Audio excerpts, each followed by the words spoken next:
everybody, welcome back to another single digit addition video. So I know some of my friends at home are working on single digit addition, so I wanted to do another video really showcasing how we use our touch points for that.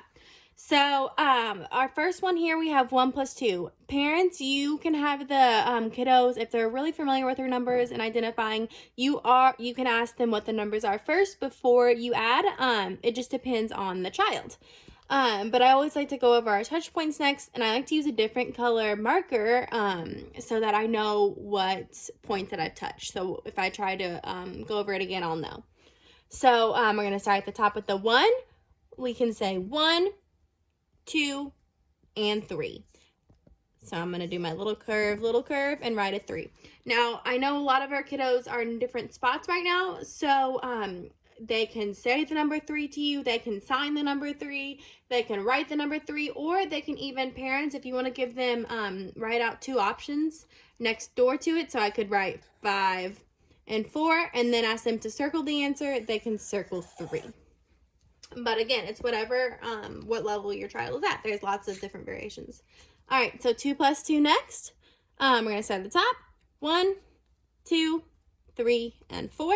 I'm going to write my number 4. I'm going to do little line, big curve, or big line, sorry. So for my next one, we have 3 plus 2. Here we go. 1, 2, 3, 4, and 5.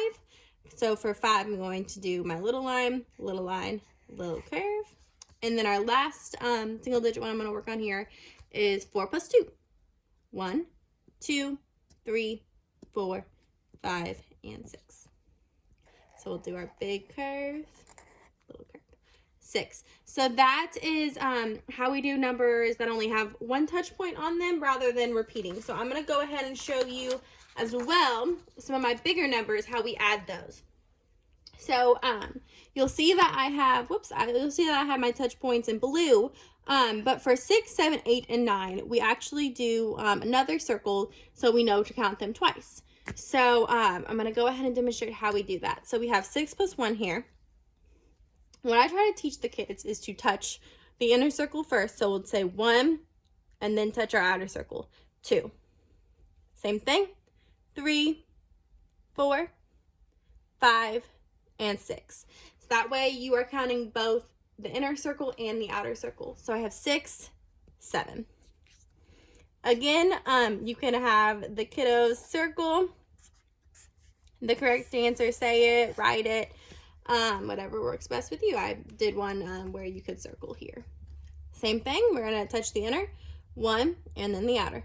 2, 3, 4, 5, 6, 7, 8, 9. So we're going to do our circle and a line. That's how we make a number 9. All right, 2 left.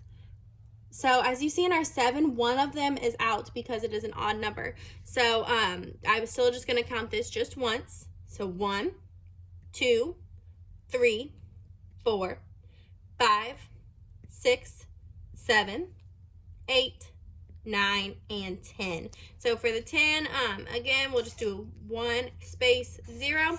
And parents, they are not required to put the touch points on their answers.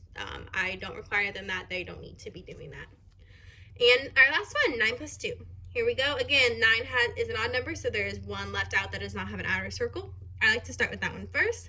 1, 2, 3, 4, 5, 6, 7, 8, 9, 10, and 11. So 11 is 1 space 1.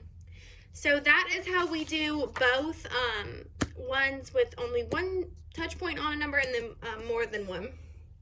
So my challenge is to you.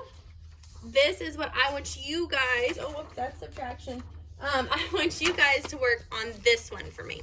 So if you're at home, if you could screenshot this, if you could just write down the problems for me, and then try your best to do it by yourself, and then have your mom or dad or grandma and grandpa send me your answers so I can record that for progress monitoring. Make sure that you are working on iExcel and Epic and staying up to date. You guys are doing an awesome job. I am so proud of you, and I will see you next time. Bye.